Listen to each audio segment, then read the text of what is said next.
এই মুহূর্তে সবকত বড় খবর,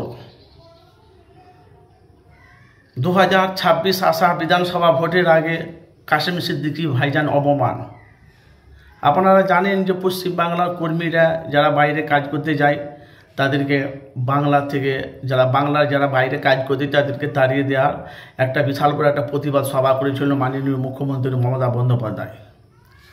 ওইখানে অনেক কয়েক বড় বড় নেতারা ছিলেন, তার সাথে সাথে বিজেপির নেতারা ছিল, তার সাথে সাথে যেখানে মুখ্যমন্ত্রী মমতা বন্দ্যোপাধ্যায় উনি যেখানে ছিলেন ওইখানে বলা বলি কথা ভাইজান কাশেম সিদ্দিকী ভাইজান ওনাকে নমস্কার করতে চাইছিল। তো সেই সময় মাননীয় মুখ্যমন্ত্রী বলছে ওখানে গিয়ে বসো তুমি। তার মানে উনি একটা বড় সাধারণ সম্পদ, ভালো করে বুঝবেন যে কাশেম সিদ্দিকীকে নিয়ে একটা বড় একটা পদে বসিয়েছে, তাকে এইভাবে অপমান করলো মাননীয় মুখ্যমন্ত্রী মমতা বন্দ্যোপাধ্যায়। সেটা কিন্তু ভাই সোশ্যাল মিডিয়া ভাইরাল পশ্চিম বাংলাতে আনাচে কানাচে সমস্ত জায়গায় ভিডিওটি কিন্তু ছড়িয়ে গেছে ভাইজান। বলা বলি কথা আপনারা জানেন যে আমি মানুষের কাছে সত্যটা তুলে ধরি। তো 2026 আসার আগে আরও কত কি দেখবেন যে কাশেম সিদ্দিকী ভাইজান অপমানিত হয়েছে।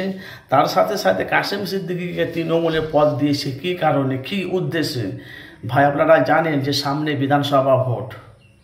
2021 ভাঙড়ে নওশাদকে জিতিয়েছে কে ভাঙড়বাসীরা। সেই নওশাদকে ভাঙড় থেকে আইএসএফ দলটাকে মানে বিস্তারিত করার জন্য মুছে দেওয়ার জন্য আইএসএফ দলটা মানে জ্বর থেকে উপরে ফেলে দেওয়ার জন্য অনেক রকম ষড়যন্ত্র চলছে নওশাদকে।